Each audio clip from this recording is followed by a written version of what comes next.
नमस्कार विद्यार्थियों, मैं अपने चैनल भाषा एकेडमी में आपका स्वागत करती हूँ।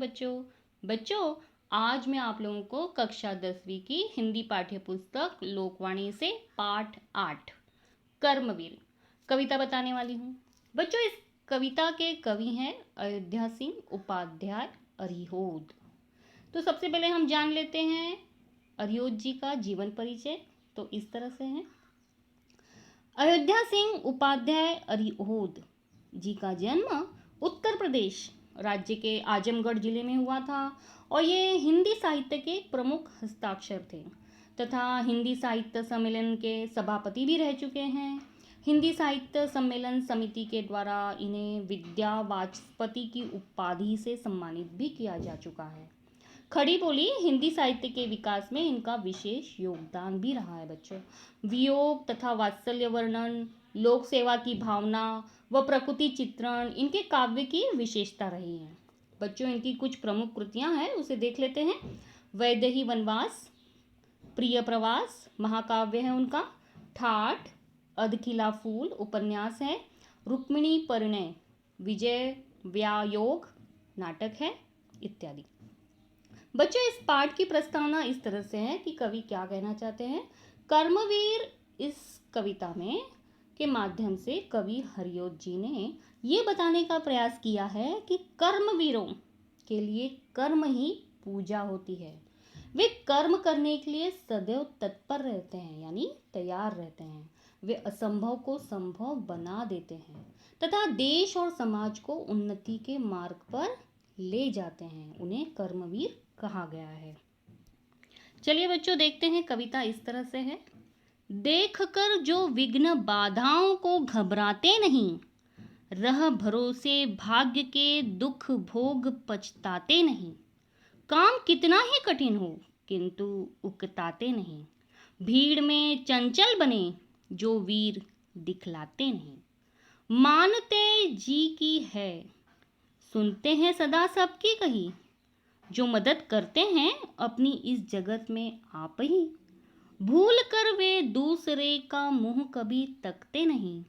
कौन ऐसा काम है वे कर जिसे सकते नहीं। बच्चों इस दोनों पद्यांश का भावार्थ इस तरह से है कि कवि हरिओद जी कहते हैं कि कर्मवीर विघ्न बाधाओं को, कितनी भी कठिन परिस्थिति आए उसे देखकर कभी भी घबराते नहीं। वे कभी भाग्य के भरोसे नहीं बैठे रहते हैं, इसलिए भाग्य द्वारा दुख मिलने पर या उन्हें पछतावा नहीं होता है। इस तरह से कर्मवीर होते हैं। उनके पास काम कितना भी कठिन हो फिर भी उन्हें काम के प्रति कोई भी उकताहट, कोई भी आलस नहीं होता है। उनके लिए कर्म ही हमेशा पूजा होती है। भीड़ अथवा मुश्किलों को देखकर, कठिन परिस्थितियों को देखकर भी उन पर उसका कुछ भी प्रभाव उन पर नहीं पड़ता है, क्योंकि वे सच्चे वीर होते हैं। वे किसी भी स्थिति में कभी भी डरते नहीं हैं। कर्मवीर सबकी बात सुनते हैं लेकिन कार्य करते समय अपने मन की बात मानते हैं। वे स्वावलंबी होते हैं। वे कभी भी किसी पर आश्रित यानी डिपेंड नहीं होते हैं। वे स्वयं का काम स्वयं पूरा करते हैं। वे कभी भी किसी चीज के लिए दूसरों का मुंह नहीं ताकते, अर्थात किसी भी वस्तु के लिए वे दूसरों पर आश्रित नहीं होते हैं।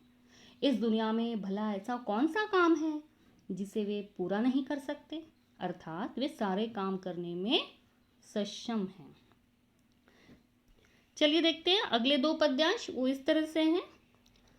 जो कभी अपने समय को यूं बिताते हैं नहीं, काम करने की जगह बातें बनाते हैं नहीं। आजकल करते हुए जो दिन गवाते हैं नहीं, यत्न करने में कभी जो जी चुराते हैं नहीं।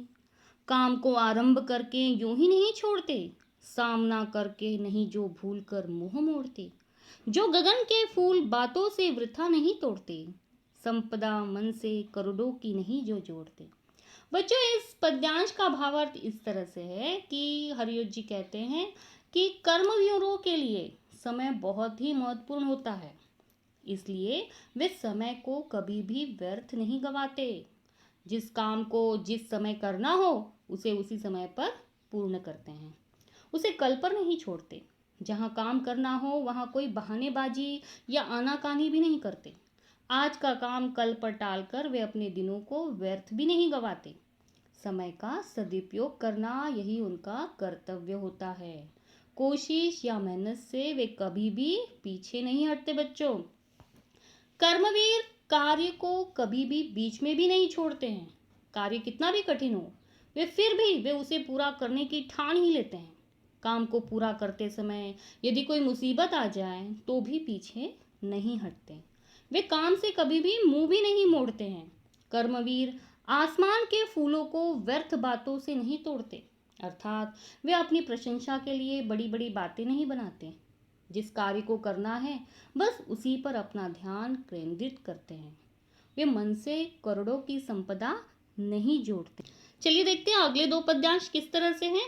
कार्यथल को वे कभी नहीं पूछते वह है कहाँ, कर दिखाते हैं असंभव को वही संभव यहाँ।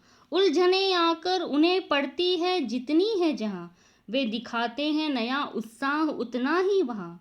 सब तरह से आज जितने देश है फूले फले, बुद्धि विद्या धन विभव के हैं जहाँ डेरे डले।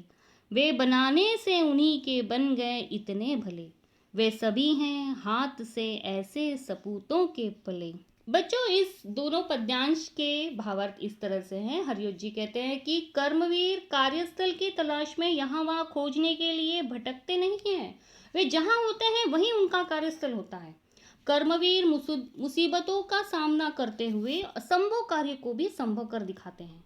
आने वाली उलझनों और मुसीबतों से डरते नहीं, बल्कि उनका वे उतने ही उत्साह से सामना भी करते हैं।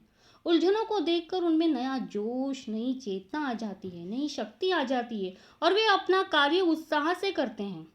आज विश्व में कई ऐसे देश हैं जो समृद्ध और संपन्न हैं, प्रगतिशील है, विकसित है। वहाँ पर विद्या धन बुद्धि एवं ऐश्वर्य का भंडार है। इसका कारण यही है कि वहाँ पर रहने वाले लोगों ने कर्म को ही अपना लक्ष्य मान लिया है। कर्मवीरों के पुरुषार्थ से ही देश संपन्न हुए। कर्मवीरों के कारण ही सबका भला हुआ है। उनके कारण ही चारों ओर प्रगति की लहर छाई हुई है। ऐसे महान सपूतों के कारण ही सभी का जीवन खुशहाल बना हुआ है बच्चों। तो बच्चों आशा करती हूँ कि आप लोगों को ये कविता समझ में आ ही गई होगी और ये आपकी पहली इकाई आज खत्म हो रही है। इस पाठ्य की, इस लोकवाणी पुस्तक की पहली इकाई संपूर्ण हो रही है। आप लोगों को मेरी सारी वीडियो अच्छी लगी हो तो सब्सक्राइब, लाइक, शेयर, कमेंट ज़रूर करिए। और तो फिर मिलते हैं अपनी अगली वीडियो में, तब तक के लिए धन्यवाद। Go and subscribe to my channel. Also press the bell icon.